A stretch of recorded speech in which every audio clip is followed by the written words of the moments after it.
Hello, fun with grammar again, and now we're talking about prepositions and conjunctions. The preposition is a word or phrase that can connect a noun or pronoun or to some other piece of the sentence. Let's take a look at an example. When you picture in your mind a flying airplane in a fluffy cloud, you can fly through a cloud, over it, above it, under it, to it. All of them serve to show the relative position of the object plane to the cloud. So the first thing is relative position. Others refer to more or less location, such as at, off, between, among, over, etc. Others enable you to express the relative time. They would be before, after, during, since, until. So a prepositional phrase is until last night. Until is your preposition, and last night is part of your prepositional phrase. Still, other prepositions serve to connect and compare objects and ideas. So, he walks like a duck, unlike Jim, who walks like a chicken. We have like a duck, unlike Jim, and like a chicken. Those are all prepositional phrases. Except for Marion. For Marion is the prepositional phrase. No one wanted to be at the party. No one at the party, wanted to be there. So, for Marion, at the party. So when do we use like or as? Like is used for making comparisons. So it introduces a prepositional phrase and must be followed by a noun or a pronoun. So Barney looks like my dog, or my dog looks like me. As, along with if and as though, is a conjunction. Okay, we're going to discuss conjunctions in a minute, but it introduces clauses and is followed by a verb. Like is followed by a noun or a pronoun. As is followed by a noun. So are as if and as though. Alice does as her father says, and do as I say, not as I do. Well, what about between and among? Okay, so we use between to refer to anything split into two or divided by two, such as the trail mix that Barbie split between Ken and herself. Or we should probably choose between Sam and Kathy's parties.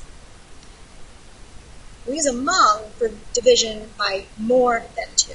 So the 7 famished hikers divided a bag of Doritos among themselves, or among the 3 of us, we ought to figure out the solution. Now, the deal with ending a sentence with a preposition is kind of an antiquated idea. Antiquated means old. Many people often say don't end a sentence with a preposition, but we really don't do that much anymore. We want to try to avoid it as much as possible. Look at this antiquated sentence. After the test, we had many things about which to talk. Awkward. We don't talk like that anymore. So we try to avoid it as much as possible, but if we have to, it's okay. So after the test, we had many things to talk about. Now the conjunction. They are the glue that tied words, phrases, and clauses together. But there are 3 basic types of conjunctions. The first one is a coordinating conjunction. They join words and phrases together. So and, but, yet, for, nor, and so are all coordinating conjunctions.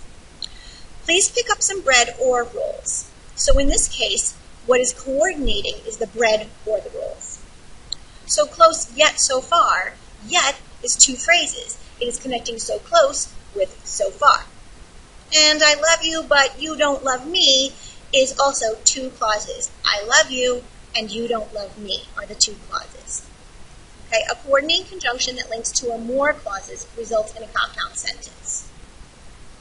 Now, subordinating conjunctions empower you to link 2 disparate ideas in a single sentence.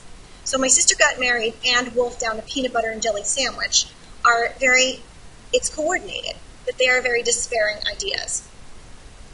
Subordinating is where after getting married, my sister wolfed down a peanut butter and jelly sandwich. After getting married separates it from the rest of the sentence.